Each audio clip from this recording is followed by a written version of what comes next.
Welcome to Howard's Opinion, the only podcast where you get my unfiltered take on the world of sports. I'm your host, Howard, and I'm excited to dive into today's topics with all of you. We're kicking off today's show with a look at the NFL Draft, specifically the New York Giants' selection of Ohio State edge rusher Arvell Reese with the 5th overall pick. This move has been widely praised by analysts, including Fox Sports lead college football analyst Joel Klatt. Klatt believes that Reese was a strong selection not just because of his impressive skills as a pass rusher, but also due to the specific challenges he can help the Giants address in their division. As Klatt pointed out, the Giants face off twice a year against quarterbacks like Jalen Hurts and Jaden Daniels, both known for their ability to extend plays with their legs. Reese's athleticism and versatility make him an ideal candidate to handle these types of opponents. His experience playing as a spy for Ohio State, particularly in games against notable scramblers like Arch Manning and Demond Williams Jr., demonstrates his capability to adapt and make significant impacts in critical matchups. The Giants are looking to turn things around after a disappointing 4-13 season, which led to the firing of their former head coach Brian Daboll and defensive coordinator Shane Bowen. With the hiring of veteran head coach John Harbaugh and new defensive coordinator Leonard Wilson, there's a sense of optimism that Reese can be a key factor in reigniting the team's defensive spark. It's going to be fascinating to see how Reese integrates into the Giants' lineup and whether he can live up to the expectations set by his draft position. The combination of his talent and the team's new leadership could potentially lead to a quick turnaround for the franchise. We'll be right back with more fascinating sports news on Howard's Opinion. Welcome back to Howard's Opinion.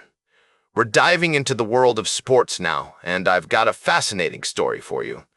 The Philadelphia Phillies have made a shocking move, firing their manager in April, a rarity in Major League Baseball. This decision comes after a dismal start to the season, with the team sitting at 9-19 and already 10.5 games back from the division-leading Atlanta Braves. Now, I know what you're thinking. It's early in the season. Why make such a drastic move? But the Phillies front office is clearly feeling the pressure, and they're not alone. With several supposed contenders struggling out of the gate, we might see more coaching changes in the coming weeks. The Phillies' new manager will have his work cut out for him, trying to turn around a team with an aging core and limited help on the way from the farm system. But as we've seen time and time again in sports, all it takes is a spark to ignite a turnaround. Maybe this change will be just what the Phillies need to get back on track. It's worth noting that this move also sets off a ripple effect in the coaching carousel. With Alex Cora and now the Phillies' former manager out of a job, other teams might start to feel the heat. The Mets' Carlos Mendoza and the Astros' Joe Espada are already on thin ice, and we could see more changes in the near future. The question is, will these moves pay off? Only time will tell, but one thing's for sure, it's going to be an interesting season in Major League Baseball. Welcome back to Howard's Opinion, folks. As we wrap up today's show, I want to dive into a topic that's been on my mind lately, the dominance of London teams in the Premier League. Now, I know what you're thinking, Howard. What's wrong with a little competition from the big city? Well, let me tell you, it's not just about competition, it's about the very fabric of English football. We've seen a historic shift in recent years, with London teams like Chelsea, Arsenal, Tottenham, and West Ham consistently finishing near the top of the table.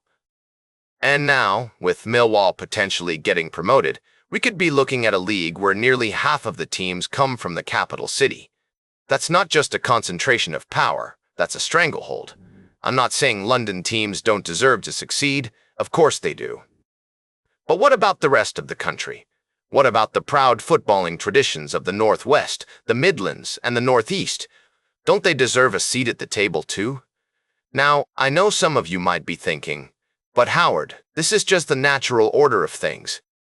The big cities always have more resources, more talent, and more fans. And to that I say, not necessarily. You see, football is about more than just money and prestige. It's about community, passion, and identity.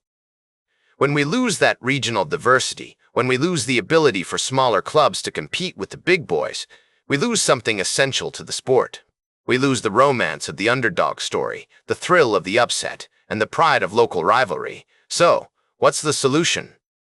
Well, perhaps it's time for a London team or two to take a step back. Maybe West Ham or Tottenham could use a relegation to remind them of their roots, to reconnect with their fans, and to rebuild their teams with a bit more humility. Now, I know that sounds harsh, but trust me, folks, it's for the good of the game. We need a Premier League that's diverse, vibrant, and representative of the entire country, not just one city. That's all for today's Howard's Opinion. Remember to like, share, and subscribe, and until next time, keep your head in the game.